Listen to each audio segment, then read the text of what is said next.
قرآن کریم کی تلاوت یا قرآن کریم کے تذکار اور اس کے ساتھ سروکار میں کچھ آداب ملحوظ رہتے ہیں، جیسے مومن مسلم کا ہونا اور پھر اس کا پاک صاف ہونا۔ لا یمسہ الا المطہرون سے کچھ استدلال کیا گیا ہے، اور اخبار احاد و آثار بھی موجود ہے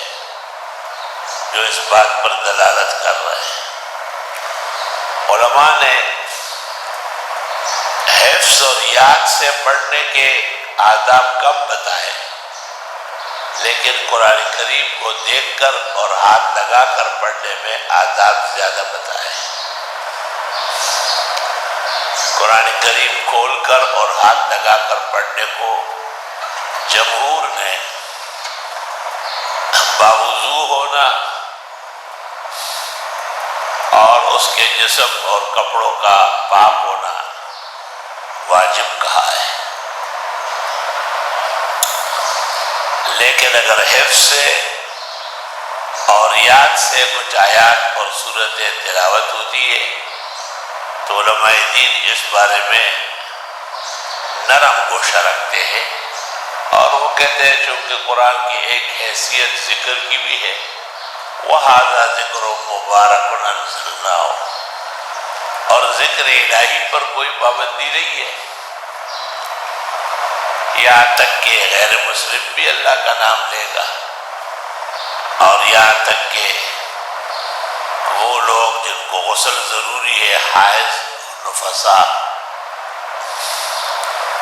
اور جنوبی اور دیگر وہ لوگ جن کو طہارت صغریٰ یا وسطیٰ یا کبریٰ کی ضرورت ہے،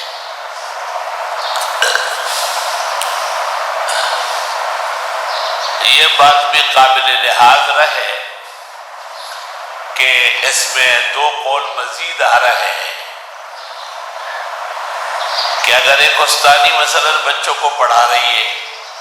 اور اس میں ایسے ایام آئے ہیں جن میں وہ قرآن مجید پڑھ بھی نہیں سکتی اور ہاتھ بھی نہیں لگا سکتی، تو علماء دین کہتے ہیں من حیث الذکر پڑھے،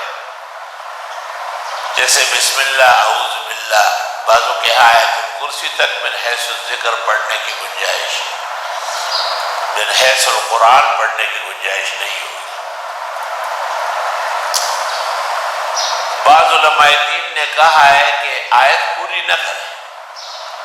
مثلا آیت کے ہجے کرے اور جوڑ چھوڑ دے، کاف زر کافی ظرفا ریوا پیش رو، پھر بچی سے کہے، بچے سے تم پڑھو، وہ کہے گا کفرو، اسی طرح دیگر آیات بھی۔ اور بعضوں نے کہا ہے کہ مادون الآیت کی گنجائش ہے، والمسألة فرعیۃ تفصیلیۃ فی محلها،